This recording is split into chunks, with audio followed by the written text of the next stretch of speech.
사랑하는 동순교회 청소년부 여러분, 벌써 3월달이 되었습니다. 우리 입학하는 학생들 모두 축하합니다. 새로운 학기를 맞이하여서 여러분들 좋은 친구가 되어주고 누군가에게 선한 영향력을 끼치는 우리 동숭의 모든 청소년부가 되기를 소망합니다. 지금은 사순절 절기인데요. 이 사순절은 예수님께서 우리 죄 때문에 가시면류관을 쓰시고 십자가에 달려서 돌아가신 것을 기억하고 또 묵상하고 기도하는 40일의 기간을 말합니다. 이 기간 동안 예수님께서 이 땅에서 보여주신 희생과 섬김을 기억하고 또 많이 생각하면서요, 우리 동순교회 청소년부 모두가 예수님을 매일매일 조금씩 닮아갔으면 좋겠습니다. 기도하겠습니다. 하나님은 영이시니 예배하는 자가 영과 진리로 예배할지니라. 아멘. 하나님, 오늘도 하나님 앞에 예배하며 나아갑니다. 예수님께서 보여주신 섬김과 희생을 기억하며 우리도 예수님을 닮아가는 사람들이 되도록 주님 함께하여 주세요. 예수님 이름으로 기도드립니다. 아멘.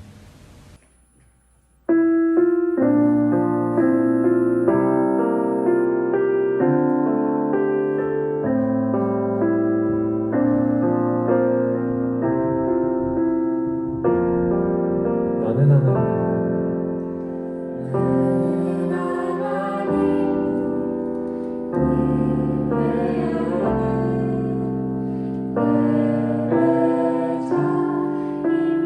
예배자입니다.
평생에 나의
사랑해 주님 감사합니다. 주님 새 학기가 시작되었습니다. 우리 모두 새로운 환경에 잘 적응하고 좋은 친구들과 1년 동안 즐거운 학교 생활을 하게 해주세요.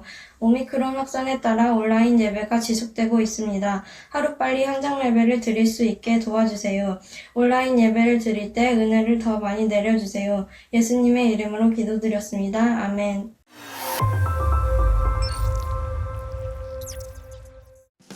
(3월 6일) 청소년부 광고입니다. 첫 번째 광고입니다. 특별한 공지가 있기 전까지는 청소년부 예배는 온라인으로 진행됩니다. 두 번째 광고입니다. 이번 주 생일자입니다. 최윤호 8일, 김하윤 11일, 백진우 11일, 그리고 일방 선생님이신 홍경서 선생님이 오늘 생신이십니다. 오늘 진심으로 축하드립니다. 세 번째 광고입니다. 다음 주 헌신 예배는 일방 헌신 예배입니다. 일방 담임 선생님께서는 기도 그리고 성경 봉독 인원 영상 찍어서 안선수 선생님께 보내주시면 되겠습니다. 네 번째 광고입니다. 성가대원 그리고 마샬 남자 싱어 모집하고 있습니다. 성가대는 나래 선생님 그리고 찬양팀은 진서 선생님한테 연락해 주시면 되겠습니다. 다섯 번째 광고입니다. 말레이시아 난민학교 멘토를 모집 중에 있습니다. 관심 있는 친구는 전도사님 통해서 연락 주시면 되겠습니다. 여섯 번째 광고입니다. 어와나 트랙 모집 중에 있습니다. 설명란 통해서 확인해 주시면 되시고요. 해당 선생님께 궁금한 점 문의해 주시면 될 것 같습니다. 마지막 광고입니다.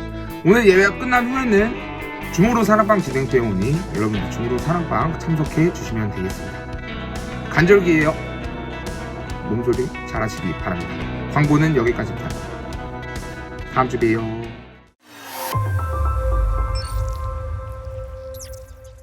오늘 하나님께서 우리에게 주신 말씀은 에스겔 3장 17절에서 20절까지의 말씀입니다. 인자야, 내가 너를 이스라엘 족속의 파수꾼으로 세웠으니 너는 내 입의 말을 듣고 나를 대신하여 그들을 깨우치라. 가령 내가 악인에게 말하기를 너는 꼭 죽으리라 할 때에 내가 깨우치지 아니하거나 말로 악인에게 일러서 그의 악한 길을 떠나 생명을 구원하게 하지 아니하면 그 악인은 그의 죄악 중에서 죽으려니와 내가 그의 핏값을 내 손에서 찾을 것이고 내가 악인을 깨우치되 그가 그의 악한 마음과 악한 행위에서 돌이키지 아니하면 그는 그의 죄악 중에서 죽으려니와 너는 내 생명을 보존하리라. 또 의인이 그의 공의에서 돌이켜 악을 행할 때에는 이미 행한 그의 공의는 기억할 바 아니라 내가 그 앞에 거치는 것을 두면 그가 죽을지니 이는 내가 그를 깨우치지 않음이니라. 그는 그의 죄 중에서 죽으려니와 그의 피값은 내가 내 손에서 찾으리라. 아멘.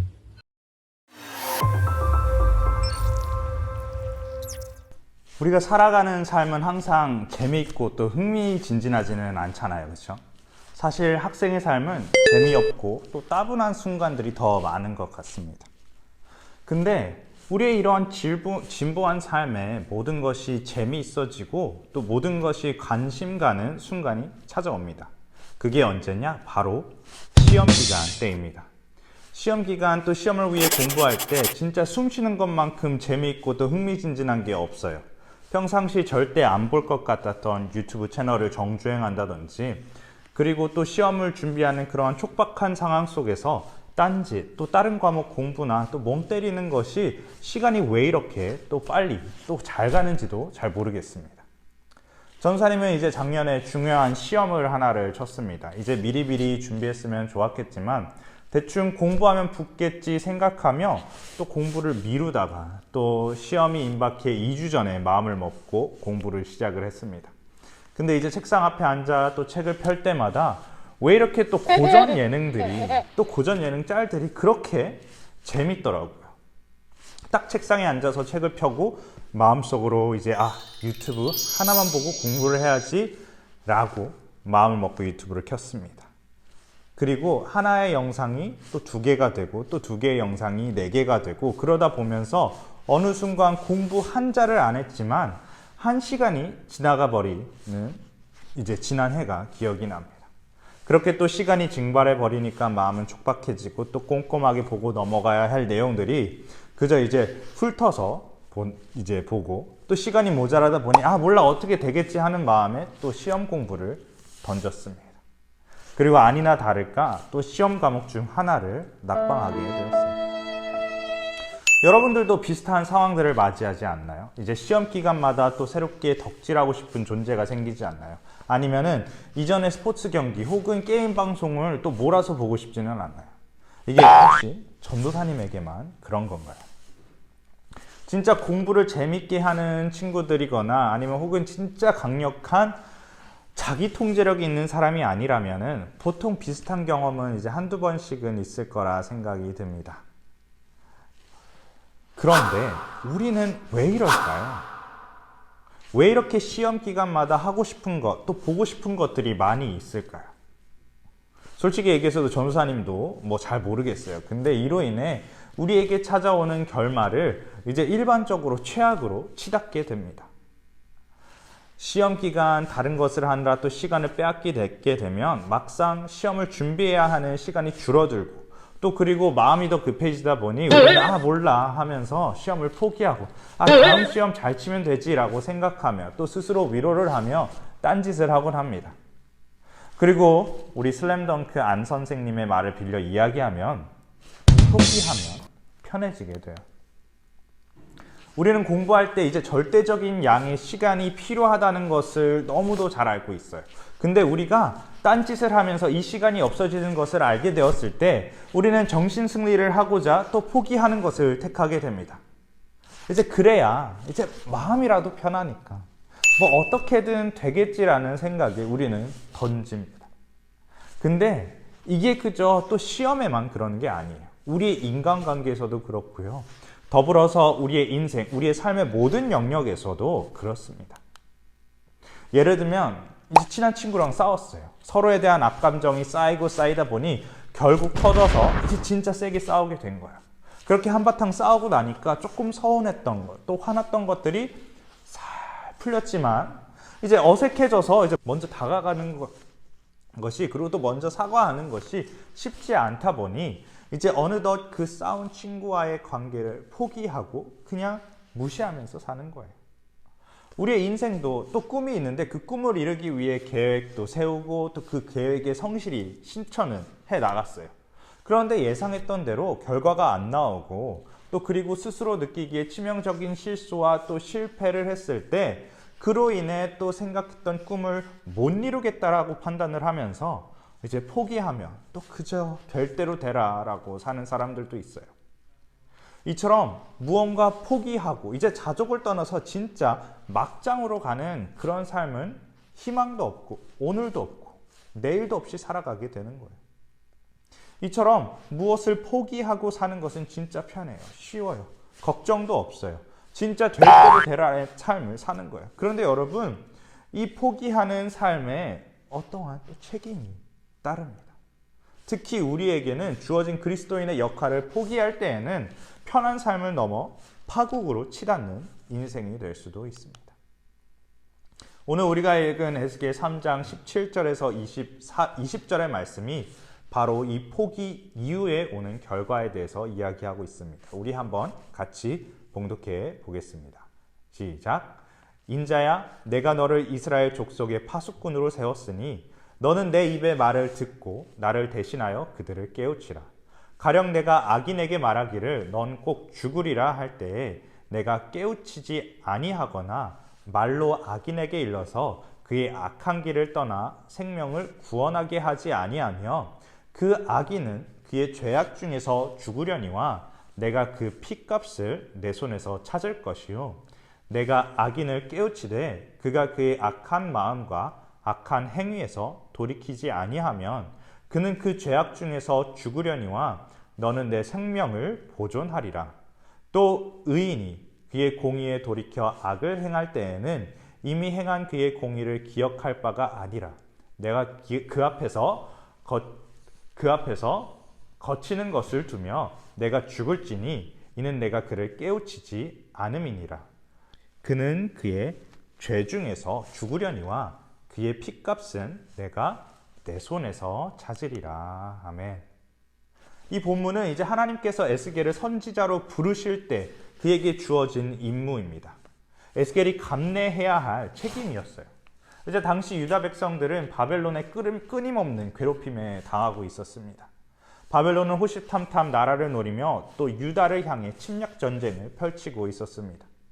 그리고 여호야긴이 유다의 왕으로 즉위한 지 3개월째 되는 해에 에스겔은 왕을 포함한 왕족들, 제사장들, 사회 지도층 인사들, 기수자 등과 함께 포로로 잡혀갔습니다.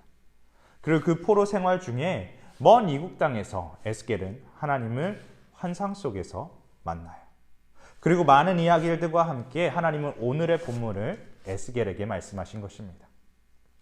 이렇게 바벨론으로 잡혀가는 일을 우리는 1차 포로기라고 합니다. 성경을 연구하는 많은 학자들이 이야기하기를 당시 1차 포로기를 살아가는 젊은 청년들은 자신들의 위세대들에 대한 불만을 가지고 있었다고 합니다. 왜냐하면 선조들의 죄로 인해 자신들이 지금 이 어려운 포로의 삶을 살고 있다고 생각했기 때문이에요. 그리고 젊은 제사장으로서 에스겔도 비슷한 마음을 가지고 있었음을 오늘의 본문, 오늘 우리가 읽은 본문에서도 찾아볼 수 있습니다. 18절을 보게 되면 뭐뭐 하지 아니하면 그의 핏값이 내 손에서 찾겠다. 즉 내가 하는 말을 백성들에게 이야기하지 않으면 그들의 죽음은 바로 너의 책임이다 라고 말씀하시는 건데요. 하나님이 에스겔이 알아서 가서 잘 이야기했을 사람이면은 그렇게 말씀하시지 않으셨겠죠. 이처럼 에스겔은 포로 생활 중에서 자신의 조국의 무능에 대해 기성세대들에 대해서 더 나아가 나라에 대한 마음을 버렸던 것 같습니다. 그런 에스겔에게 하나님은 환상 속에서 이야기하기를 너는 내가 파수꾼으로서 불렀다. 내가 유다 백성들의 죄 때문에 그들을 멸망시킬 거야. 근데 너 이거 얘기 안 하지? 그러면 그들이 멸망당해서 흘리는 피는 다 너 때문이야 라고 말씀하시는 거예요. 조금 더 쉽게 이야기하면 너 유다 사람들 밉지? 싫지? 그래도 포기하지 마 라고 말씀하시는 거예요. 왜냐하면 에스겔이 이제 에스겔에게 이 포기하는 삶이 그야말로 쉬웠기 때문이에요. 자신이 싫어하고 또 미워했던 유다가 망한다? 이제 너무 좋은 일인 거예요. 너무 편해요. 이렇게 포기하게 되면. 이런 에스겔에게 하나님은 포기하지 말라고 말씀하신 것입니다. 그리고 더 나아가 포기하게 되면 그 포기의 참사는 편한 길을 택한 에스겔이 고스란하게 받게 된다고 하나님은 말씀하신 것입니다. 우리는 매일매일 삶에 대해 그리스도인 되는 데 있어서 포기하고 싶습니다. 왜냐하면 포기하면 편하거든요. 마음이 편해요. 근데 에스겔에게 하나님께서 말씀하시는 것처럼 편한 길을 가지 말고 포기하지 말고 하나님의 말씀에 순종하라 하셨습니다. 혹여나 포기를 하게 되면 그에 따르는 책임이 에스겔의 몫이라고 하신 것처럼 포기하고 편한 길을 가고자 하는 우리에게도 또 동일하게 말씀하시는 것입니다. 여러분, 마치 우리가 중간고사를 포기할 때 그 스노우볼이 또 기말고사 전체 성적, 또 대입에 더 나아가서 우리 진로에 악영향을 주듯 포기 이후에 오는 결과는 우리가 감당해야 하는 몫이라는 것입니다. 그런데 이런 시험뿐만 아니라 우리의 인간관계의 포기도, 우리가 포기하는 상대방의 인격을 죽이는 일로 우리에게 돌아오고, 더불어서 우리의 그리스도인에 대한 삶을 책임을 포기하면 우리에게 구원과 더불어서 우리 이웃의 구원에도 영향을 미치며 이 포기를 선택한 우리가 책임지어야 할 일로 돌아온다는 것입니다. 이처럼 오늘 에스겔의 파수꾼으로서의 부르심 받은 이 본문은 우리에게 포기 멈춰라고 말씀하시는 것입니다. 전사님은 작년에 했던 포기를 이제 만회하기 위해 또 올해 시험을 또 칩니다. 이제 작년의 포기가 현재까지는 벌써 10만 원이라는 응시 비용, 더불어서 많은 시간을 들여서 또 공부를 하고 있습니다. 그리고 작년에 했던 실수를 반복하지 않기 위해 이제 올해 1월부터 미리미리 이제 공부를 하고 있습니다. 그때의 포기가 지금의 불편함으로 다시 찾아온 것이에요. 그런데 이번에는 지난해의 참사가 나지 않도록 또 포기하지 않기 위해 지금의 불편함을 감내하려 합니다. 이처럼 우리는 포기하고 싶은 어려운 것을 하나라도 맞이하고 있습니다. 그것이 학업일 수도 있고요. 친구들과의 관계, 가족들과의 관계, 신앙생활, 학교생활, 그리고 그 삶 자체가 있습니다. 이런 우리에게 하나님은 포기 멈춰라고 말씀하시는 거예요. 그리고 오늘 우리가 읽지는 않았지만 하나님이 에스겔에게 약속하시는 것은 하나님은 그러한 어려움을 포기하지 않을 때 그 노력에 상응하는 또 회복을 주신다고 말씀하십니다. 그리고 동일하게 우리에게도 약속하십니다. 즉, 이 불편함을 감내할 때 하나님은 이 어려움의 극복과 더불어서 승리를 우리에게 주신다는 거예요. 사랑하는 JT인스 여러분, 우리도 이러한 편한 포기를 택하지 않고 어렵고 힘든 상황 속에서 하나님을 경험하는 우리 모두가 되기를 소망합니다. 포기의 이유는 다양하지만 우리가 포기하지 않을 이유는 바로 하나님께서 우리와 함께 하시기 때문입니다. 하나님을 의지할 때 하나님은 우리의 마음을 바꾸시고 또 새 힘을 주시고 회복을 주실 것입니다. 이 약속의 말씀을 살아내는 저와 또 우리 청소년부 여러분들 되길 소망합니다. 함께 기도하겠습니다. 사랑이 많으신 하나님 아버지, 감사합니다. 하나님, 오늘 우리에게 이 거룩한 말씀을 허락해 주셔서 하나님, 우리의 삶에서 어떤 어려움과 힘든 순간이 다가올지라도 하나님의 말씀을 기억하며 포기하지 않도록 하나님, 우리에게 마음의 힘과 또 능력을 주시니 감사합니다. 하나님, 또 에스겔에 주신 말씀처럼 우리에게도 동일하게 말씀하시는 그 말씀 가운데 하나님께 순종하며 하나님 포기하지 않고 하나님을 바라보며 걸어갈 수 있게 하여 주시옵소서. 감사합니다. 예수님의 이름으로 기도드립니다. 아멘.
오늘 주신 이 에스겔의 말씀을 기억하면서 한 주간도 하나님과 동행하는 JT인 모두가 되기를 소망합니다. 기도하겠습니다.